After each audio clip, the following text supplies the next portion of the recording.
Students, मैं अमित कुमार जायसवाल आज आपके सामने केमिस्ट्री का लेक्चर नंबर 6 लेके आपके सामने आया हूँ, जिसमें आपको मोलर कॉन्सेप्ट के बारे में और मोलर गणनाओं के बारे में आपको कुछ बताना है। मैंने इसे पहले लेक्चर में बात की थी, मोलरता, नॉर्मलता, मोल प्रभाज और मोलरता। इन टॉपिक्स पे हमने कहा था कि अगले लेक्चर में आके कुछ सॉल्यूशन वगैरह इनके देंगे और इनसे संबंधित कैसे गणनाएं की जाती हैं, कैसे न्यूमेरिकल इनके लगाए जाते हैं। आई होप कि आप लोगों ने फार्मूले इनके याद कर लिए होंगे और आज के लेक्चर में हम आपको उन्हीं फार्मूलों की गणनाएं करना, कैसे सांद्रताएं गणना होती हैं, उनके बारे में बताने वाले हैं। तो कुछ न्यूमेरिकल हमारे सामने हैं, उनके हम सॉल्यूशन देंगे आपको। लेकिन इससे पहले कुछ बच्चों की शिकायतें आई हुई हैं, बच्चे नोट्स कैसे बनाएंगे उसके बारे में अगर हम बात करें तो नोट्स आपको बेसिकली आपके पास अगर किताब है या फिर हमने आपके पास होमवर्क जो भी आपका सिलेबस है उसको हमने सेंड कर दिया है आपको चैप्टर वाइज, क्योंकि हमारा चैप्टर जो चल रहा है वो अभी पहला ही चल रहा है। उसमें जो कुछ भी आपको पढ़ना है चैप्टर नंबर 1 का ही है। अभी जब दूसरी वीडियो इसके बाद लास्ट वाली आएगी स्टैक्योमेट्री की, वो भी पहले ही चैप्टर की होगी। इसके बाद हम अगला चैप्टर, दूसरा चैप्टर को चालू करेंगे जो भी है। तो आज की गणनाओं से संबंधित ये जो टॉपिक है इस पे आप ध्यान दीजिएगा और जो इसके फार्मूले हैं अगर आपने याद नहीं किए हैं तो उनको याद कर लीजिएगा। इससे आपको सरलता मिलेगी सवाल कैसे सॉल्व करने हैं। और तरीका सबसे अहम होता है कि आपको पहले तरीका पता होना चाहिए। सवाल सॉल्व करने की तरीके से आप आसानी से सवाल सॉल्व कर सकते हैं। तो ध्यान दीजिएगा, कुछ सवाल हैं उनको हम लिख रहे हैं और एक एक क्रम से एक एक सवाल और दो सवाल पढ़ते चलते हैं हर एक टॉपिक पे। जैसे पहला है मोलरता। तो अगर हम मोलरता की गणना करें,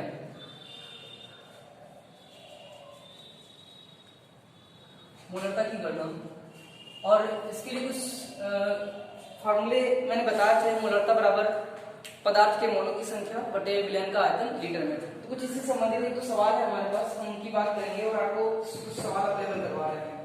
इससे पहले हम आपको बता दें कि कुछ एक सूत्र और आते हैं जो कि पूछे जाते हैं। अगर हम बताएं विलयन की सांद्रता, विलयन की सांद्रता क्या होती है, विलयन की सांद्रता अगर बात की जाए कैसे कैलकुलेट करते हैं इसको, तो इसके लिए फार्मूले होते हैं विलयन की मोलरता और गुणे अणुभार, या विलयन की मोलरता गुणे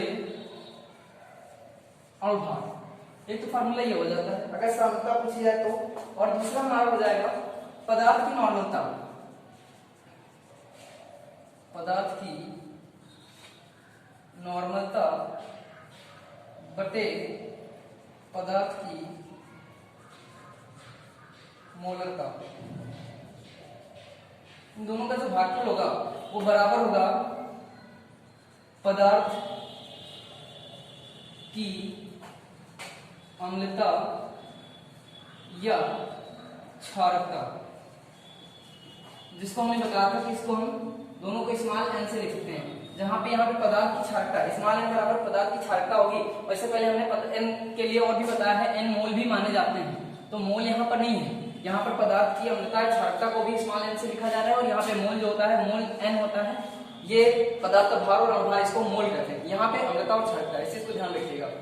आगे बात करें, ये फार्मूला आपका हो जाएगा। और यहीं पर अगर आपसे तन्यता समीकरण पूछी जाए, अगर आपसे तन्यता समीकरण पूछी जाए तो उसके लिए क्या होता है, अगर किसी विलयन को तन किया गया है, तन करने का मतलब क्या है, पहले आप तन्यता और सांद्रता पे ध्यान दीजिएगा। तन्यता होती क्या है और सांद्रता क्या होती है। तन्यता का मतलब क्या है, दो पॉइंट आते हैं, तन्यता और दूसरा होता है सांद्रता। तन्यता का मतलब ही होता है फीकापन, फीकापन, और सांद्रता का मतलब होता है गाढ़ापन। अगर कोई विलयन बना हुआ है, उसमें कोई पदार्थ घोला गया है, विलेय होगा और विलायक होगा। अगर विलेय की मात्रा कम है, इसमें विलेय की मात्रा कम और इसमें विलेय की मात्रा अधिक।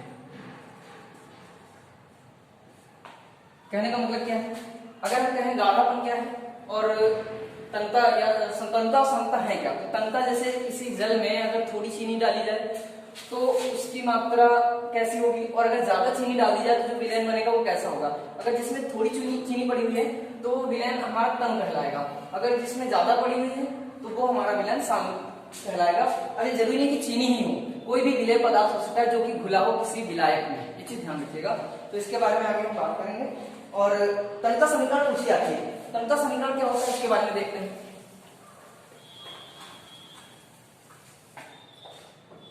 विलेय की तंत्र समीकरण, विलेय की तंत्र समीकरण,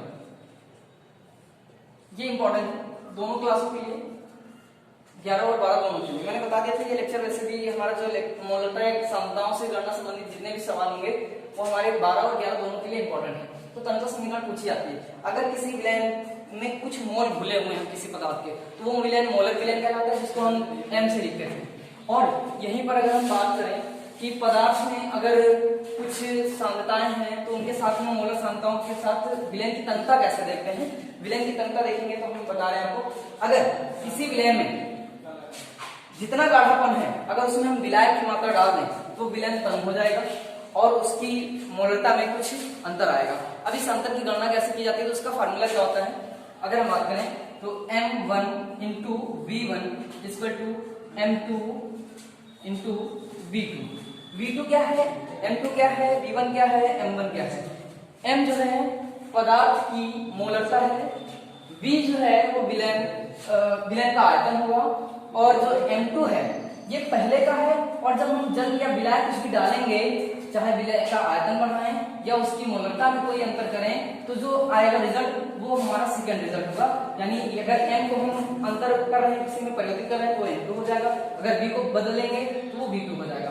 कहने का मतलब क्या है, अगर हमने 1 लीटर विलयन लिया है और इसमें कुछ मोलर है जैसे 0.2 मोल है, अगर इसकी मोलरता में अंतर करेंगे तो बराबर जाके ये m2 और v2 में, अगर हम इसकी मात्रा में परिवर्तन करेंगे तभी इसमें फर्क पड़ेगा, अगर इसकी मात्रा में अगर अंतर कर रहे हैं तो इससे तभी फर्क पड़ेगा।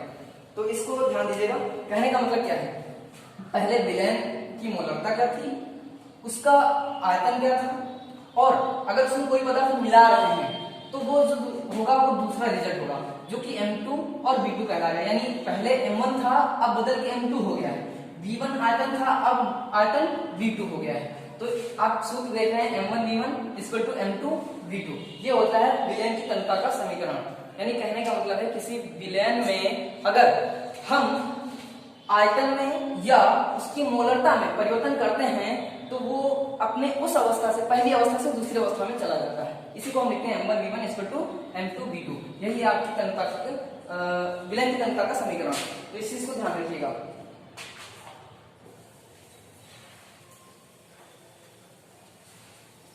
तो आते हैं अपने क्वेश्चन पे, और हमारा पहला क्वेश्चन जो होगा वो मोलरता से होगा। मोलरता की गणना करेंगे, और मोलरता की गणना के लिए हम आपके साथ पहला सवाल दे रहे हैं 20.6 ग्राम 20.6 ग्राम NaBr क्या है, सोडियम ब्रोमाइड, ये विलेय है और ये पदार्थ घुलेगा, किसमें घुलेगा बताते हैं। तो को 500 ml NaBr को 500 ml मिलीलीटर जल में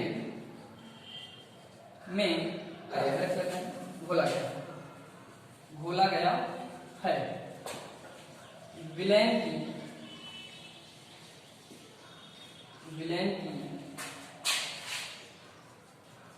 मोलरता की गणना कीजिए। ये आपका क्वेश्चन, और आपको शॉर्ट में ब्रैकेट में एक चीज दी होगी, Na दिया गया है, Na बराबर आपको 23 लिखा होगा, तो कमा Br, जो Br दिया गया है इसके बराबर में दिया गया होगा 80। ये क्या होता है, ये आपका जो तत्व है उसका प्रमाण भार दिया गया है। कौन कौन से तत्व हो सकते हैं, कितना हो सकते हैं, तो उसका प्रमाण भार अणुभार दिया गया है, अणुभार आपको निकालना होता है। तो इस चीज को ध्यान रखिएगा। अणुभार कैसे निकालेंगे, हमें मोलरता की गणना पूछा क्या गया, विलयन की मोलरता की गणना कीजिए। तो विलयन की मोलरता की गणना हम कैसे करते हैं, आपको सूत्र पता होगा। विलयन की मोलरता बराबर पदार्थ का भार बटे पदार्थ का अणुभार बटे विलयन का आयतन लीटर में। तो हमें यहाँ पे सॉल्व लिखना होगा, और सॉल्व लिखने के साथ हम इसको सॉल्व करेंगे। और हमारा दिया क्या गया है, तो पदार्थ का भार दिया गया है, या विलय का भार कह सकते हैं, विलय का भार या NaBr का भार कह सकते हैं सीधे। NaBr का भार बराबर 20.6 और विलयन का आयतन, विलयन का आयतन बराबर 500 ml दिया गया है। और आपको पता है विलयन में आपने क्वेश्चन पढ़ा था, सूत्र पढ़ा था, तो उसमें आयतन दिया गया था कि ml में, सॉरी ml में ना रखकर हम लीटर में रखते हैं। उसको लीटर में बदलने के लिए हम क्या करेंगे, तो 500 बटे 1000 डिवाइड कर देंगे, बराबर 0.5 लीटर आ जाएगा। ये आपका लीटर हो जाएगा, 0.5 लीटर। और यहाँ पर अणुभार में नहीं दिया गया, पदार्थ का हमें मोलकता निकालनी है, तो पदार्थ का भार, अणुभार और मोलकता, तीन चीजें पता होनी चाहिए। तो अणुभार नहीं दिया गया, अणुभार हम निकालेंगे पदार्थ के सूत्र से। तो पदार्थ के सूत्र NaBr है। अब NaBr का अणुभार, अब आपको पता है Na का कितना होता है और Br कितना होता है। NaBr हमारा एक पदार्थ है, सोडियम ब्रोमाइड।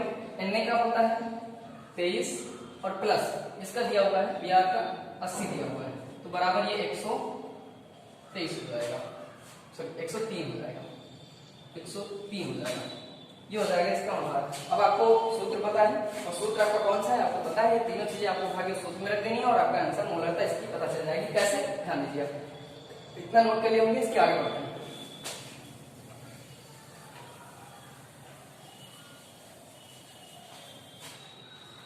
चलिए, सूत्र आपका था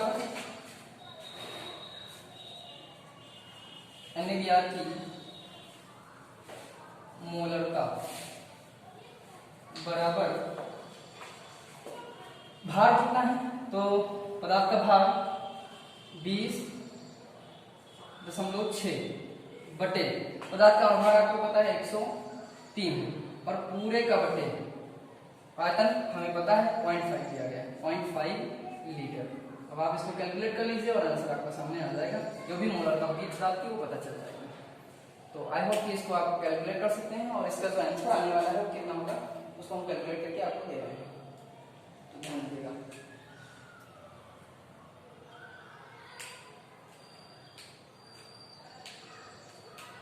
चलिए ध्यान 103, अगर हम इसका चाहें जीरो हटाना चाहें या इसको अगर यहाँ निकालना चाहें उसको हम यहाँ ला सकते हैं, और इसको जब लाएंगे तो ये बुढ़े में हो जाएगा और 0.5 यानी इस दशमलव से अगर हम इसको क्रॉस करना चाहें तो ये कट जाएगा, इस दशमलव से 0 हो जाएगा।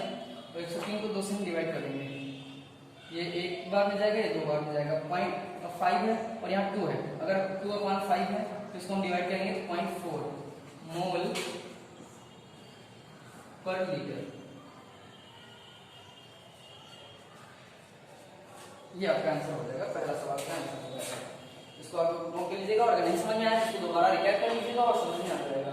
अगला क्वेश्चन हमारा हो जाएगा, ये क्वेश्चन नंबर हमारा मोलरता का क्वेश्चन नंबर 1 था।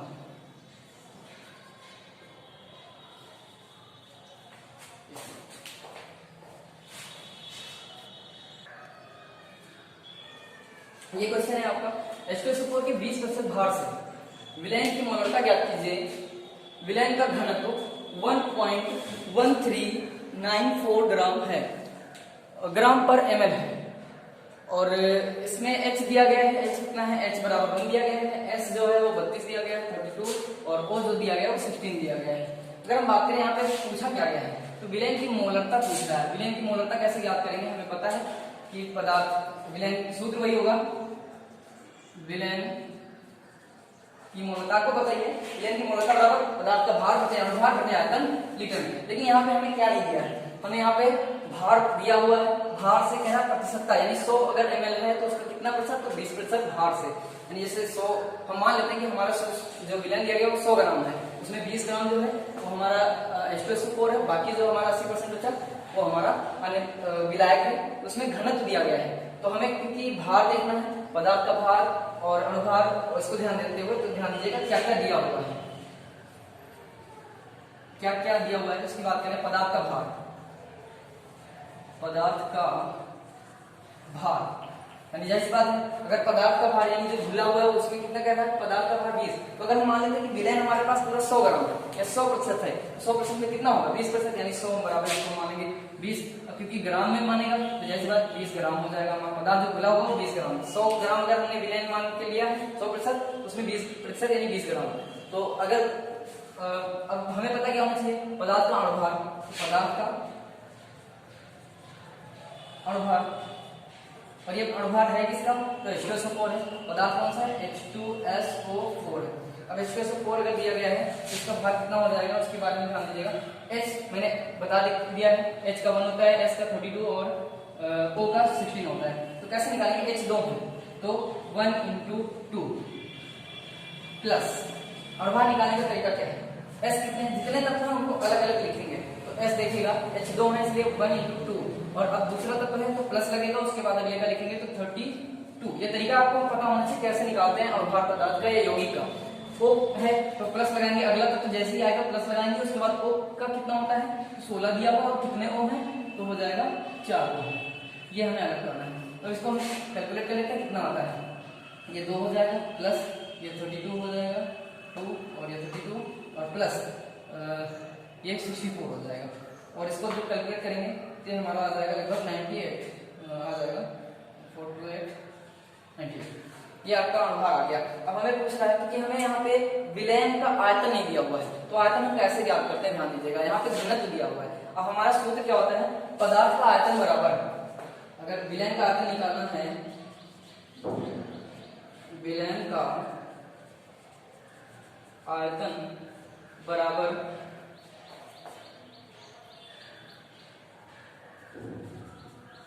पदार्थ का भार बटे पदार्थ का घनत्व, पदार्थ का घनत्व। तो आपको पता है हमने पूरा विलयन माना हुआ है, विलयन का पूरा भार हमने दिया है, विलयन का 100% यानी जितना भार है हमने 20% यानी 20 ग्राम मान लिया, पूरा 100% जो होगा कितना होगा 100 ग्राम होगा। तो हम मान लेते हैं पदार्थ का भार हमारा 100 ग्राम है। अब इसका अणुभार कितना दिया हुआ है, तो अणुभार इसका दिया हुआ है, इसका जो घनत्व दिया हुआ है, घनत्व आप लोग देखिएगा जरा 1.1394। तो इसको हम जब कैलकुलेट करेंगे तो हमारा आंसर कितना आएगा, ध्यान दीजिएगा, ये हो जाएगा 1.1394। अब जब इसको हम डिवाइड करेंगे, हमारा सूत्र है विलयन का आयतन बराबर पदार्थ का भार बटे पदार्थ का घनत्व। ये फार्मूला आपको याद करना पड़ेगा, तभी आप भार निकाल सकते हो या आयतन। इस फार्मूले से हम 3 चीज याद कर सकते हैं। अगर घनत्व नहीं पता है, भार और आयतन पता है तो घनत्व पता कर लेंगे। अगर भार नहीं पता, घनत्व और आयतन पता है तो हम भार पता कर लेंगे। अगर हमें आयतन नहीं पता है, भार और घनत्व पता है जैसे कि इसमें, तो हम आयतन पता कर सकते हैं। अब अगर इसको हम कैलकुलेट करेंगे तो हमारा आंसर आएगा 87.76। ये सब कुछ आपका इसका आंसर आएगा। इसको कैलकुलेट कर लीजिएगा, आप देख लीजिएगा जो भी होगा 87.76 ml आ जाएगा ml। और इसको हमें डिवाइड कर इसको लीटर में लाना है, तो लीटर में लाने के लिए हम 1000 से डिवाइड कर देंगे, और 1000 से डिवाइड करने के बाद फिर हमारा आंसर आ जाएगा। तो इसको कैलकुलेट करिएगा, आप लोग देखिएगा। तो अब हमारा फार्मूला क्या हो जाएगा उसको ध्यान दीजिएगा, इसको मिला देगा। तो आयतन में मिल गया और भार मिल गया, भार मिल गया। अब हमें क्या करना है, हमें फार्मूले में रख देना है। तो फार्मूले में अगर रखना है तो कैसे रखते हैं, ध्यान दीजिएगा। अब यहाँ से 2 तरीके हैं, अगर आप चाहें तो पदार्थ का भार भी निकाल सकते हैं, और हाँ मैंने ये बताया कि जो हमारा आयतन आया हुआ है वो तो अभी ml में आया हुआ है, इसको ml को लीटर में बदलना है। तो लीटर में बदलने के लिए हम क्या कर देंगे, अपॉन 1000, या इसी को 1 × 10⁻³ भी कह सकते हैं, इसी को कह सकते हैं, बटे में इसी ठीक है। तो ये आपकी समझ में आ गया होगा। तो इसको हम बदल लेते हैं और रख लेते हैं, इसको कैलकुलेट करते हैं, फिर देखते हैं क्या आंसर आता है।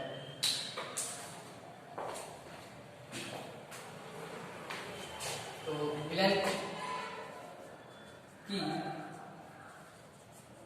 मोलरता बराबर भार कितना दिया गया है, 20 ग्राम दिया है, बटे और भार कितना दिया गया है, तो ये दिया है 98, और पूरे का बटे हमें पता है 87.76, और इसको अगर लीटर में बदलना है 3 × 10⁻³ या फिर अपॉन 1000 कर देंगे। अब जब इतना हम करेंगे तो हमारा आंसर आप इसको कैलकुलेट करिएगा, और आंसर आपका हम बता दें कितना आएगा। इसका आंसर आप हमें कमेंट बॉक्स में बताइएगा कितना आएगा। तो आपको हम आंसर दे, इसको कैलकुलेट करिएगा। कैसे कैलकुलेट करते हैं ध्यान दीजिएगा। अगर इसको हम लाना चाहें तो इसको नीचे ला सकते हैं, इसके गुणा मिल जाएगा, अंदर का गुणा हो जाएगा और बाहर का गुणा हो जाएगा। अंदर को ऊपर रखेंगे और बाहर वाले को हम नीचे रखेंगे। जब हम कैलकुलेट करेंगे तो 2 पॉइंट इसका जो आंसर होगा 32 होगा। मोल पर लीटर। कैसे कैलकुलेट करते हैं? अंदर अंदर का गुणा कर लेंगे, बाहर बाहर का गुणा कर लेंगे, इसको हम चाहे तो काट भी सकते हैं। आई होप ये आंसर आपको निकाल के नहीं बताइएगा। आंसर आपको ये है।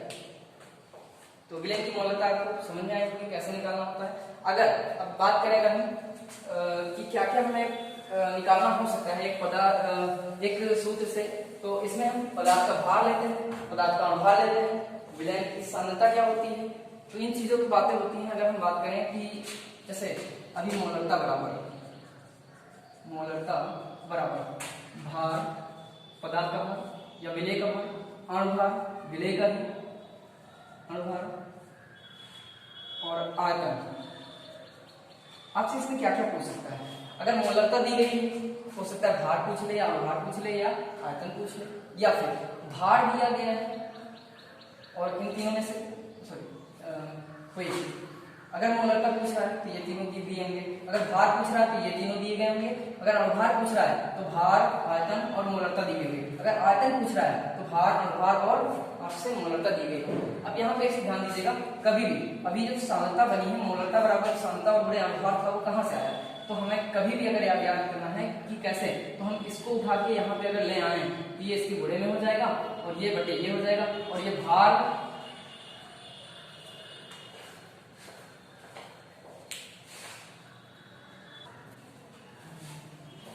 तो ध्यान दीजिएगा। अगर हम बात करें मोलरता क्या है और मोलरता के साथ में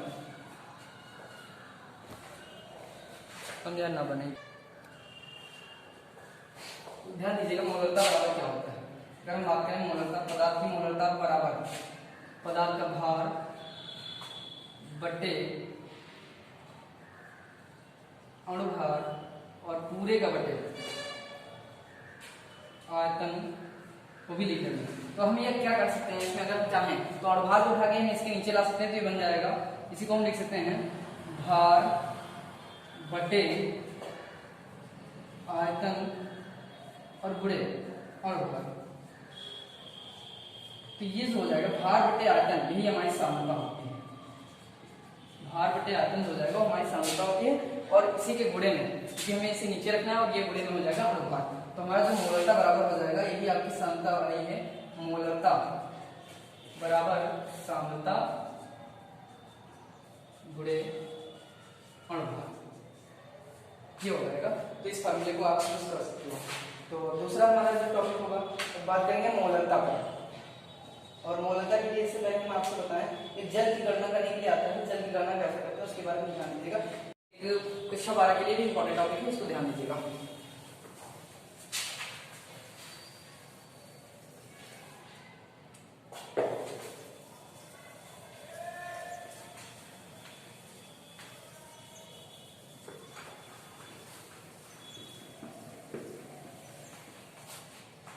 क्वेश्चन है कि जल की मोलरता की गणना कीजिए। जल की मोलरता की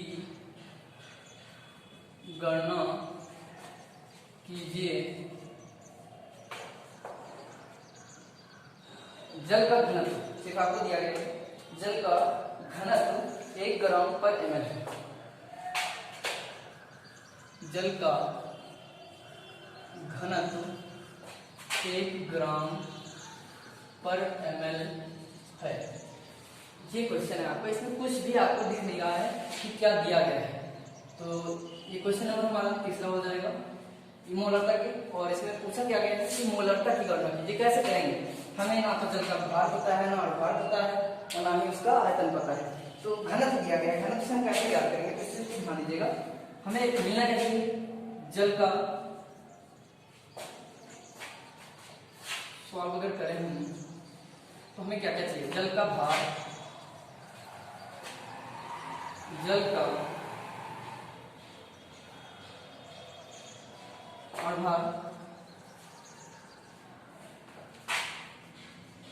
जल का आयतन, या विलयन कर सकते हैं इसको। नहीं सिंपल, अगर जल ले लें, अगर हम 1 लीटर या 1 ml ले लें भार दिया गया है, एक घनत्व दिया गया है। घनत्व दिया गया 1 ग्राम है पर ml, यानी पर ml अगर देखा जाए तो 1 ग्राम ही होगा घनत्व। और इसमें हम भार कैसे ज्ञात करेंगे, और भार कैसे ज्ञात करेंगे, और आयतन कैसे ज्ञात करेंगे, और फाइनली हमें जल विलयन होगा, और फाइनली हमें ज्ञात करना है मोलरता ज्ञात करनी है। मोलरता कैसे ज्ञात करेंगे, हमें इन सब चीजों को ज्ञात करना है। कैसे ज्ञात करेंगे इसको ध्यान दीजिएगा।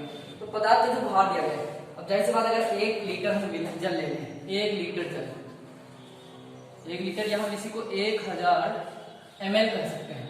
अब आपको पता है इसका घनत्व दिया गया है, और हमने एक सूत्र बताया हुआ है आपको कि भार कैसे ज्ञात करते हैं। तो जल का भार बराबर आयतन गुणे घनत्व। इससे पहले मैंने बताया है कि जल का आयतन बराबर जल का भार बटे घनत्व, क्योंकि ये भार जब इधर आएगा तो आयतन उधर जाएगा, और ये इधर आ जाएगा तो इधर बराबर में, और इधर ये गुणे में, आयतन गुणे में चला जाएगा। तो इसलिए हमारे जो आयतन हो जाएगा, भार निकालेंगे तो हम ऐसे निकालेंगे। अगर हमने 1 लीटर विलयन लिया है, 1 लीटर में 1000 ml होते हैं, तो हम इसका अगर आयतन भार निकालना चाहें तो कैसे रखेंगे, गुणे घनत्व हो जाएगा। तो जल का भार बराबर, इसी को हम कैलकुलेट करेंगे, तो आयतन हमारा 1 लीटर में 1000 ml होता है, तो आयतन हमारा हो गया गुणे घनत्व कितना दिया गया है, 1 ml पर ग्राम दिया गया है। तो इसको जब कैलकुलेट करेंगे तो हमारा भार भी क्या हो जाएगा, 1000 हो जाएगा। तो 1000 हम इसको रखेंगे, अब देखते हैं हमारा क्या क्या आंसर आ रहा है। तो देखते हैं जल का भार दिया गया है, तो भार हमें पता है, अब हमारा 1000 आ गया है, 1000 आ गया। पदार्थ जल का अणुभार, अब अणुभार क्योंकि हमें पता है H2SO4 होता है, सॉरी H2O होता है, जल का सूत्र जो होता है वो H2O। अब इसका अणुभार आपको पता है 1 है, और क्योंकि 2 H है 2 प्लस एक ऑक्सीजन है तो 16 बराबर, इसको अगर कैलकुलेट करें 2 प्लस ये 16 बराबर 18 आ जाएगा। तो अणुभार हमारा कितना आ गया, 18 आ गया। दूसरी बात, अगर आयतन पूछे तो आयतन कितना हमने लिया है, 1 लीटर, क्योंकि हमें मोलरता में आयतन लीटर में ही रखना है, इसलिए हम सीधे 1 लीटर रखेंगे, 1 लीटर। और मोलरता हमें ज्ञात करनी, तो मोलरता हमें 3 चीजें पता है, तो मोलरता हम आसानी से ज्ञात कर सकते हैं। कैसे ज्ञात करेंगे, ध्यान दीजिए।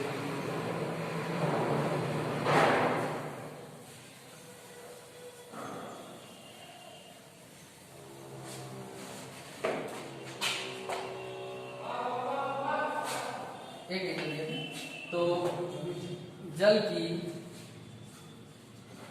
मोलरता बराबर भार कितना दिया गया है, 1000 बटे अणुभार 18 दिया गया है, और बटे 1 लीटर है, तो जैसी बात एक ही हो जाएगा। अब इसको सीधे डिवाइड करेंगे तो हमारा आंसर 55.5 करने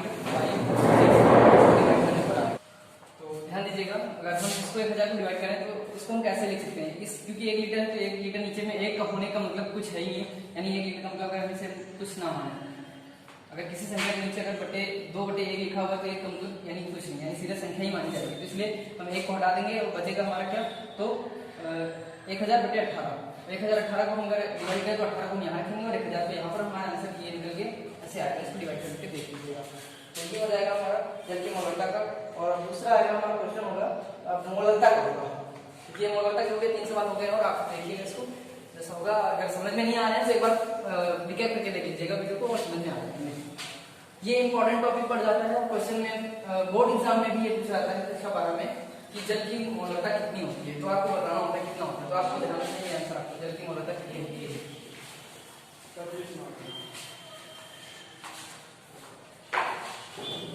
तो अगला अगर बात करें, अगला सवाल हमारा क्या है, तो विलयन की मोलरता, विलयन की मोलरता, विलयन की मोलरता कैसे ज्ञात करते हैं, तो विलयन की मोलरता ज्ञात करने के लिए आपको सूत्र पता होना चाहिए क्या होता है। विलयन की मोलरता बराबर, ध्यान दीजिएगा यहाँ पे विलेय और विलायक अलग अलग लिए जाएंगे, इस चीज को ध्यान रखिएगा। विलेय का भार बटे विलेय का अणुभार, और पूरे का बटे विलायक, ध्यान दीजिएगा यहाँ पर विलायक आ गया का भार, वो भी किसमें होगा, तो किलोग्राम में होगा। जैसे वहां पे आयतन लिया जा रहा था तो लीटर में था, और यहाँ पे भार लिया जाएगा और किलोग्राम में होगा, लेकिन वहां पे विलयन का यहाँ पे सिर्फ और सिर्फ विलायक का होगा, यानी विलय को हटा के जो बचेगा विलायक उसके लिए होगा। इस चीज को ध्यान दीजिएगा जरा, और इसके लिए पहला सूत्र जो होगा एक सवाल है उसको ध्यान दीजिएगा। ये सवाल सूत्र था, पहले भी बता दिया समय, उसको ध्यान दीजिएगा और आगे बढ़ते हैं। सवाल है एक नंबर का अनुभाग 30 है। एक लवण नमक का अनुभाग 30 है, 30 है, अनुभाग 30 है। लवण की 3 ग्राम मात्रा, लवण की 3 ग्राम मात्रा जल में घोली गई, या 200 कितने में वो ध्यान दीजिएगा, 250 ml विलयन में विलीन है, विलयन की मोललता की गणना कीजिए, विलयन की मोललता की गणना कीजिए। तो क्या होता है इसके बारे में ध्यान दीजिएगा, मैंने पहले भी आपको बता दिया है। भार ग्राम में लेंगे तो क्या होगा, किलोग्राम में लेंगे तो क्या होगा, एक चीज ध्यान दीजिएगा इसको। इसमें क्या क्या दिया गया है, लवण कितना दिया गया है, एक लवण है और उसका जो अनुभार 30 है और उसकी मात्रा जो ली गई वो 3 है, और विलयन का आयतन कितना दिया गया वो 250 ml है। विलयन जो दिया गया है वो 250 ml दिया गया है। इसको हम कैसे कैलकुलेट करें और इसका हम निकाल पाए विलयन का भार क्या होगा, जल का भार जो दिया गया वो आपको दिया गया है। तो विलायक कितना दिया गया है, विलयन की बात नहीं करेंगे, सीधे विलायक की बात करेंगे। अगर विलयन होता तो विलय और विलायक जोड़ते, क्योंकि यहाँ पे सिर्फ विलायक है, इससे ध्यान दीजिएगा। तो विलयन की मोलता बराबर है। अब अगर हम चाहें तो जो भार और अनुभार उसको मोल करते हैं, तो हम मोल अगर निकालने हैं तो यहाँ पे हो जाएगा लवण का भार, लवण का अनुभार दिया गया, भार दिया गया वो ग्राम में है 3 ग्राम, इस चीज को ध्यान रखिएगा। और विलयन का आयतन है, विलायक का भार, विलायक का भार दिया गया इसमें, विलायक का भार बराबर 250 ml होगा, 250 ml।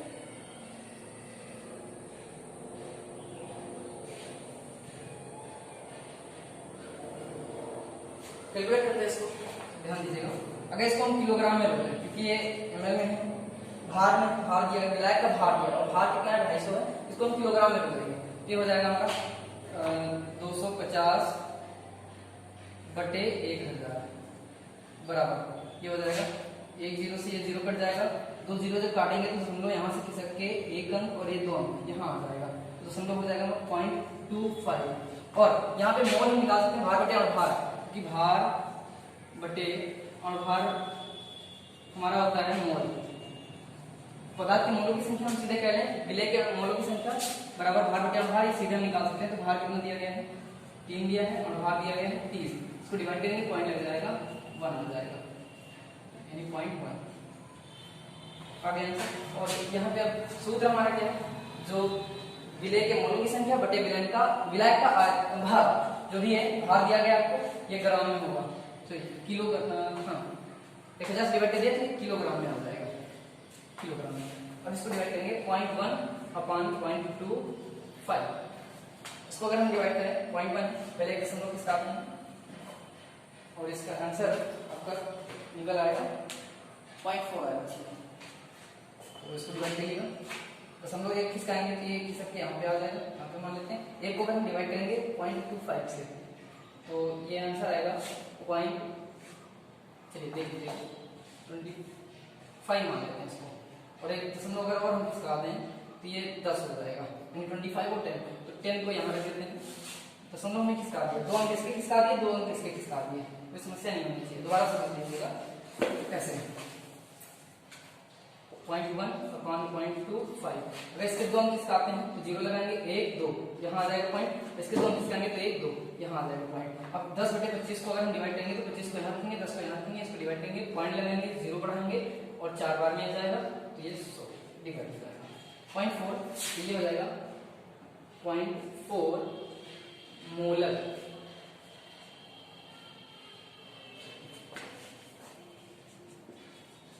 मोलर ये ध्यान रखिएगा, ये ध्यान हो जाएगा। या कह सकते हैं मोल पर किलोग्राम, या इसी को हम कह सकते हैं मोल पर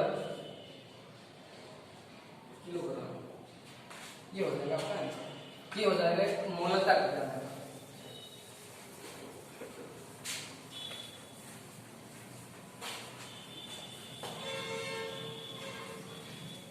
ये सवाल समझ में आया, नहीं समझ में आया तो आप इसको दोबारा एक बार रिकैप करके देख लीजिएगा। और अगला जो हमारा सवाल होगा वो कुछ ऐसा ही है, उसके बारे में ध्यान दीजिएगा। आपको सवाल दे रहे हैं ऐसा ही, सेम ऐसा ही, तो वो सवाल है ध्यान दीजिएगा। सल्फ्यूरिक अम्ल, सल्फ्यूरिक अम्ल इसको हम कहते हैं H2SO4। सल्फ्यूरिक अम्ल के 16 ग्राम जलीय विलयन का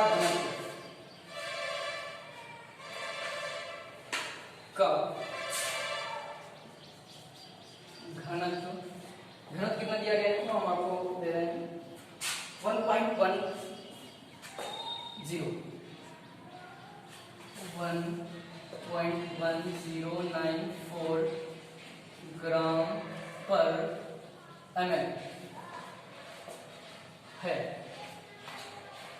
घनत्व दिया गया है, भार दिया गया है, आपको विलायक का भार निकालना होगा, तो सॉरी भार विलायक का भार निकालना होगा।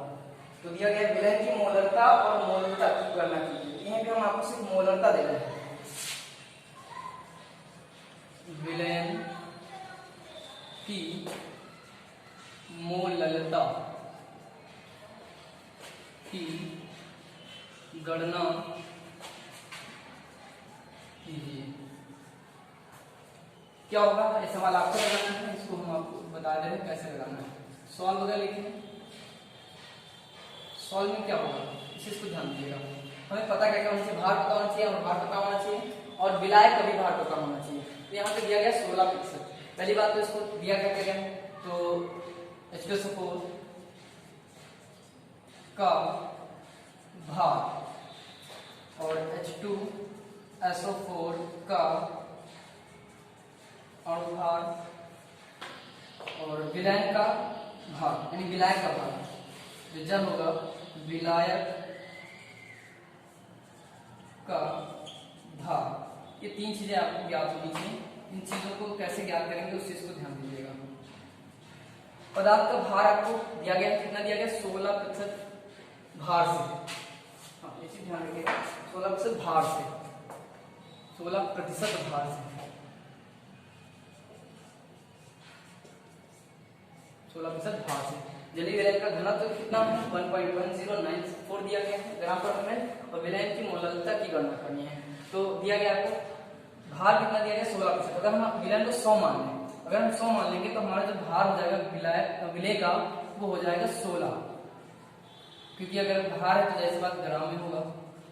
इसकी 16 ग्राम 100 में घुले हुए, तो जैसे बात 100 में घुले हैं, इसका अगर हम 100 मान लें कि हमारा पूरा विलयन है उसमें कितना विलय है तो 16 होगा। अगर पूछे हम विलायक कितना है तो जो शेष होगा 100 में से घटा के लिखेंगे वो हमारा यहाँ पर आएगा। तो आगे देखते हैं विलायक का अणुभार हमने आपको पहले ही बता दिया है 98 होता है। और साथ ही साथ यहाँ से अगर हम कैलकुलेट करें तो आपको पता करना होगा कि विलायक का भार यहाँ पे कितना है। तो यहाँ पे विलायक का भार होगा, विलय का ग्राम 100 ग्राम विलयन में विलायक का भार बराबर 100 था माइनस, हम अगर विलय का घटा दें 16 तो बराबर कितना बचेगा, बराबर 84, ये आ जाएगा भार। और हम इससे कैलकुलेट कर सकते हैं,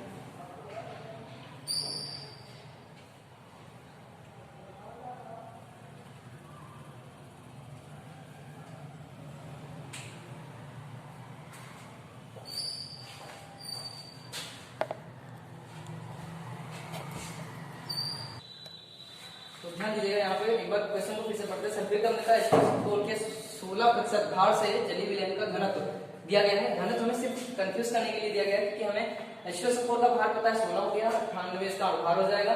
विलायक का भार अगर हम कहें 100% अगर विलायक था तो उसमें 16 से अगर विलय हम घटा दें, सॉरी विलयन था 100%, उसमें से अगर विलय घटा दें तो हमारा जो बचेगा वो हमारा निकल के विलायक का ही आएगा। तो हमें भार निकालने की जरूरत नहीं है, इसलिए हमें घनत्व का कोई यूज यहाँ पे है नहीं, सिर्फ आपको कंफ्यूज करने के लिए दिया गया है। तो इस चीज को आगे देखेंगे। तो विलय का अगर भार, अब इसको हम सूत्र फार्मूला लिखते हैं, विलयन की मोलरता कैसे निकालते हैं। तो विलयन की मोलरता बराबर हम सीधे निकाल सकते हैं,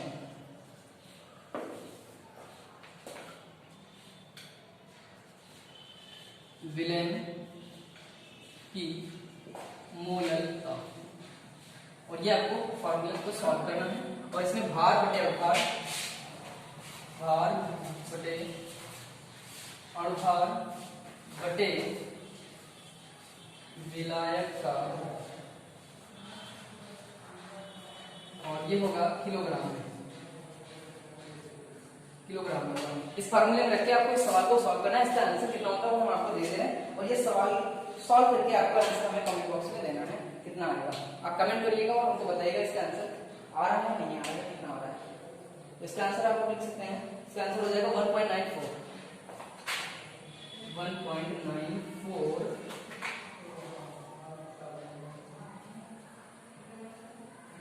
मोल पर किलोग्राम। ये आपका आंसर आना चाहिए। इस सवाल को आपको होमवर्क के रूप में रखना है। और वीडियो आप कंप्लीट होने के बाद आप चैनल को सब्सक्राइब जरूर कर लेना, और वीडियो अगर समझ में आए तो उसको लाइक जरूर करिएगा। और कोशिश ये रहेगी कि आपकी जो मोलरता के संबंधित, आज मोलरता और मोलरता ही हो पाई है, और इसके बाद आपकी वीडियो जो हमारी मोल प्रभाज और नॉर्मलता पर होगी, छोटी सी वीडियो डालेंगे इसके लिए, 2-3 न्यूमेरिकल उसमें भी होंगे। मोलरता और मोलरता के हम कुछ अन्य सवाल आपको हम कमेंट बॉक्स सॉरी डाल देंगे इसमें, और डिस्क्रिप्शन बॉक्स में, और देख लीजिएगा उसको। जो समझ में आएंगे वो करिएगा, और जो नहीं समझ में आएंगे आप उनसे पूछ सकते हैं। Thank you.